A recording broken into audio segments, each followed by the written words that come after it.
Are you not having fun with your universe mode? Well, today we'll take a look at some amazing storylines for you to use in your universe mode in WWE 2K25 to have a million times more fun. Our first storyline would be a crazy world title rivalry finding a number one contender for your next PLE. In the first week of the storyline, a younger mid-card heel with a bit of an ego would come out for a promo saying that he or she should be contending for the world title. This leads the GM to come out and say that if he or she can win a triple threat number one contenders match that night, then they'll face the champ at the PLE for the world title. Later that night, during the match, the young heel doesn't get the win, but also he or she doesn't get pinned in this match. So in the following week, they're angry about not becoming the number one contender, so the heel will then attack the number one contender backstage at the start of the show. But later that night, the number one contender would then come out clearly angry about the attack, and they would challenge the heel to a match the following week. The heel would not come out to respond, but it doesn't matter as the GM would implement that match for next week's card. The next week would come, the number one contender would come out for the match, but shockingly the heel takes the cowardly way out by pretending to be hurt so that they can use an ally as a replacement to get out of being in the match. The number one contender would end up getting the win against their replacement opponent, but the rivalry is still not over yet. The week before the PLE comes, as the number one contender would once again come out angry, wanting revenge on the young heel.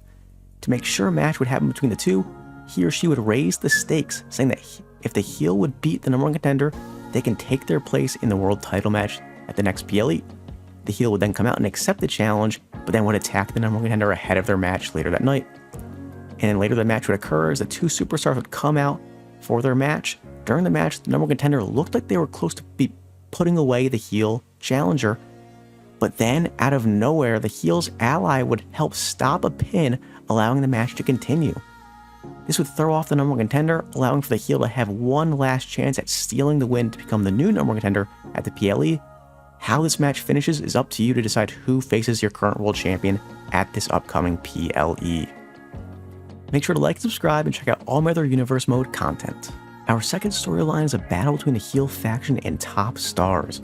In the first week in the main event of your show, a number one contenders match for a world title is set to take place, as a heel faction leader will take on a top face in this match.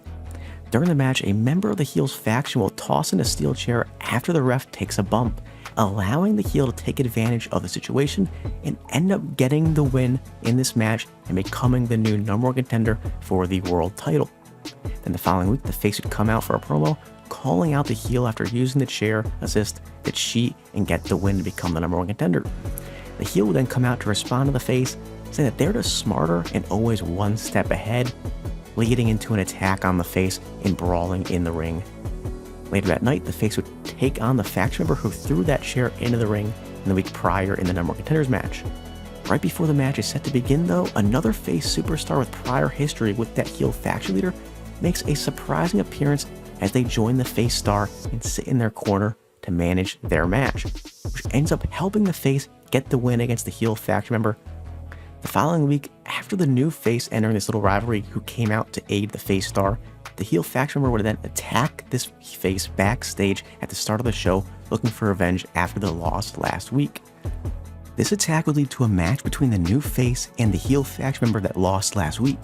The heel faction leader would help out his or her faction member by distracting the face and costing him or her the match and gaining momentum for their faction. A week out from the upcoming PLE at the Go Home show, the heel faction leader would then come out for a promo where he or she would challenge the face stars to a tag match against his or her faction members. One of the faces would come out and accept the challenge on both of their behalves, and then the two stars would brawl to end the night, heading into their big tag team match at the upcoming PLE. Our third storyline will cause some chaos with a Money in the Bank cash-in to end it off. In the first week, a couple of months after winning the briefcase at Money in the Bank, the heel Money in the Bank winner would come out for a promo saying that he or she has noticed that their brand's champion has been letting their guard down lately and it might be time to make their moment with a cash-in in the coming weeks.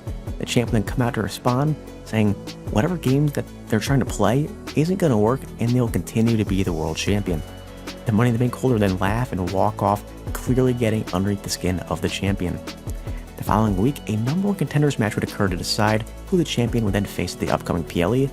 After the match, the Money in the Bank holder would decide to attack the new number one contender backstage to make a statement and show what will happen to them if they end up becoming the new champion after the PLE. The following week, the number one contender will then come out for a promo calling out the Money in the Bank holder for their attack the prior week. The Money in the Bank holder will then come out and tell them that they should watch their back just like the champion before attacking the number one contender once again. The week before the PLE would come and the champion would have a tune-up match against an ally of the number one contender. The champion would end up getting the win, but after the match, the Money in the Bank holder would look to cash in on the champion, but the champ was ready for it and stopped the cash in before the ref had a chance to even ring the bell, as the Money in the Bank holder would run off and live to fight another day. At the PLE, the champion was definitely flustered as the cash-in could come at any moment once again, but they would end up retaining their title with a big win over the number one contender. But once again, the Money in the Bank holder would come out and attempt to cash in, but this time, it was the number one contender who had just lost the match that would help make the save for the champion this time by getting in the way of the Money in the Bank holder to stop the cash-in. The week after the PLE, the Money in the Bank holder would come out angry for a promo after another failed cash-in. They would call out the former number one contender for getting in their way. That former number one contender would come out and say that their title push isn't over, and that the Money in the Bank holder should take their briefcase and run away to the other brand because they were not going to get their hands on that championship and take it off the champion. The Money in the Bank holder would angrily walk out on the former contender. The following week, the former number one contender would shockingly attack the champion backstage, but they did make it clear last week that they were still chasing the title, so this attack did seem to make some sense to the fans. After the prior week's attack from the number one contender, the champion would want to prove their point by defeating him or her again, so they would face off in the main event for the world title. The champion would once again retain their title against the number one contender, but also once again, the Money in the Bank holder would come up to attack and cash in on the champion. The champ wasn't ready for it again, and this time he or she did not have help, which led the Money in the Bank holder to winning the title in their cash-in.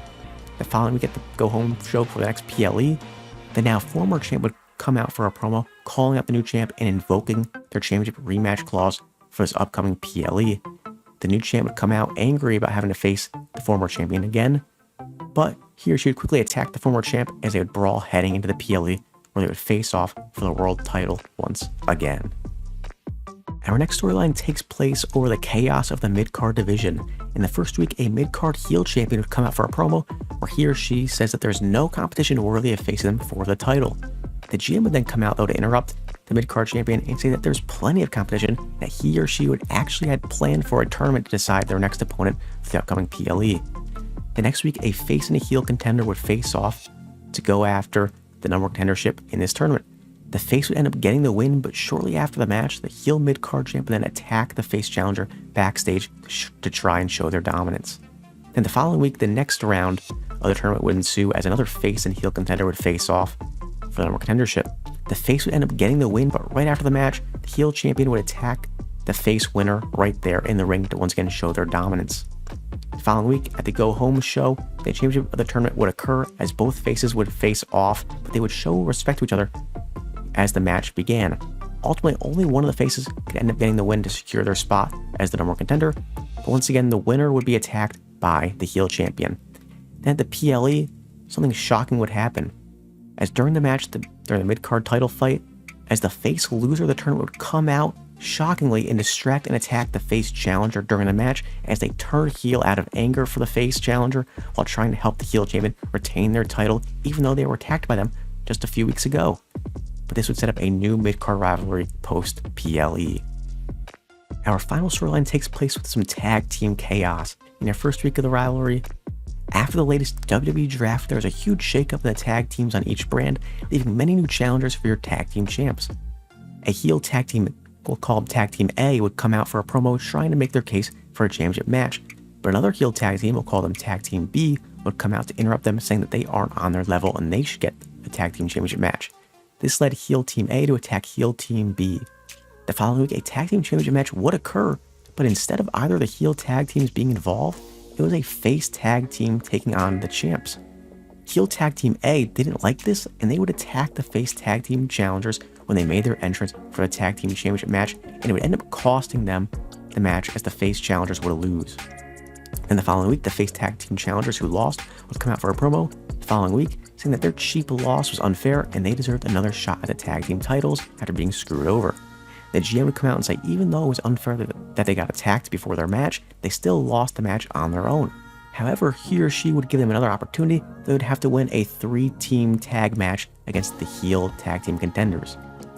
The next week at the Go Home show for the PLE, the face tag team contenders would take on the other 2 tag teams, with the winner becoming the #1 contender for the tag team titles, and they would take on the tag team champs at the upcoming PLE. Those are the storylines I got for you guys today. Make sure to like and subscribe. Let me know any other storylines you want to see, which divisions, which superstars. Let me know down below, and I'll see you guys next time.